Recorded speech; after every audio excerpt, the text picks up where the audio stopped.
स्वामी विवेकानंद जी ने कहा है कि एकाग्रता सफलता की चाबी है। जब आप अपनी ऊर्जा को एक दिशा में लगाते हैं तब असंभव भी संभव हो जाता है। दोस्तों, आगे स्वामी जी की 3 कहानियों में हम देखेंगे कि सभी जगह से ध्यान हटाकर कैसे एक काम में लगाया जाता है। पहली कहानी। स्वामी जी एक पार्क में आराम कर रहे थे। वहाँ उन्होंने एक लड़के को देखा जो एक खाली पेज पर कठिन श्लोक लिखने की कोशिश कर रहा था, लेकिन गलतियों के कारण बार बार पेज फाड़ रहा था और हर बार नए पेज से शुरू कर रहा था। कुछ समय बाद लड़के का ध्यान स्वामी जी पर गया तो लड़का तुरंत उनके पास गया और प्रणाम करके कहा, स्वामी जी, मैं पिछले 3 घंटे से इस श्लोक को सही से लिखने की कोशिश कर रहा हूँ, लेकिन हर बार कोई न कोई गलती हो जाती है जिसमें मुझे शुरू से शुरुआत करनी पड़ती है। मुझे समझ नहीं आ रहा कि मैं क्या करूँ, कैसे लिख पा रहा हूँ। स्वामी जी मुस्कुराए और बोले, बेटा, केवल फोकस की कमी के कारण ऐसा हो रहा है, क्योंकि एक साधारण व्यक्ति अपनी ऊर्जा ज़्यादातर बेकार की बातों और आदतों में लगा देता है, इसलिए लगातार मन भटकता है। ध्यान से काम करने का मतलब है अपनी पूरी ऊर्जा एक जगह पर लगा देना, और जब बार बार तुम ऐसा करोगे तो मन इसके लिए तैयार हो जाएगा और फिर गलती नहीं दोहराएगा। लड़के ने पूछा, स्वामी जी, अगर मन बार बार भटक रहा हो तो मैं एक काम में ध्यान कैसे लगाऊं? स्वामी जी ने पूछा, तुम लिखते समय ज़रूर किसी व्यक्ति या घटना के बारे में सोच रहे हो? लड़के ने कहा, हाँ गुरुजी, आज छुट्टी के दिन सबको बाहर खेलने का समय मिलता है, लेकिन मुझे ये काम पूरा करना है, शायद इसलिए मैं ठीक से फोकस नहीं कर पा रहा हूँ। स्वामी जी ने यह ठीक कहा। अब इन सरल तरीकों से फिर तुम अपने काम को मन लगाकर कर सकोगे। लगातार गहरी सांस लो। स्वामी जी ने कहा, जब भी तुम्हारा मन भटके तो 5 गहरी सांसें लो और अपना ध्यान काम में खेल दोनों से हटाकर अपनी सांसों पर लेकर आओ। जितना तुम अपनी सांसों को देखोगे उतना ही तुम्हारा मन शांत होने लगेगा। काम को महसूस करो। जब तुम लिख रहे हो तब सब कुछ बारीकी से महसूस करो, जैसे पेन तुम्हारे हाथ को छू रही है, और लिखते समय जो आवाज़ हो रही है उसे भी ध्यान से सुनो। और तुम सभी चीज़ों पर बारीकी से गौर करोगे तो ध्यान भटकना कम हो जाएगा और तुम्हारा मन और शरीर केवल एक काम में लगा रहेगा। तुम्हारा ध्यान काम पर इतना केंद्रित हो जाएगा कि तुम्हें समय का पता भी नहीं चलेगा।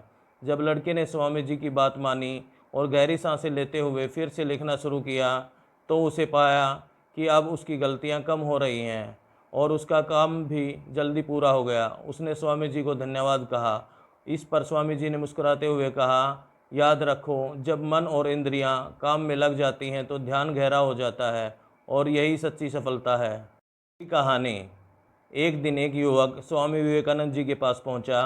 युवक के चेहरे पर परेशानी और हताशा साफ झलक रही थी।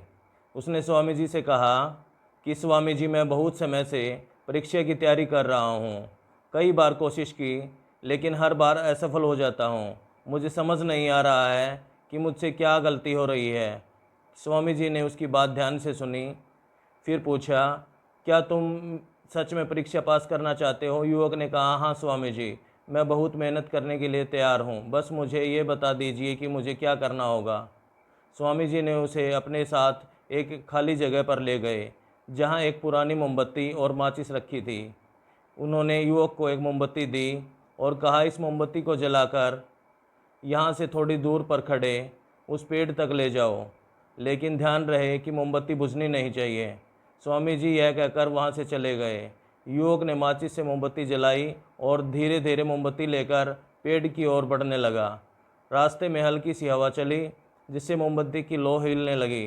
युवक ने उसे बचाने की पूरी कोशिश की, लेकिन मोमबत्ती बुझ गई। युवक वापस आया, मोमबत्ती फिर से जलाई और फिर से चल पड़ा। युवक ने प्रक्रिया कई बार दोहराई, लेकिन हर बार हवा का हल्का झोंका मोमबत्ती की लौ को बुझा देता।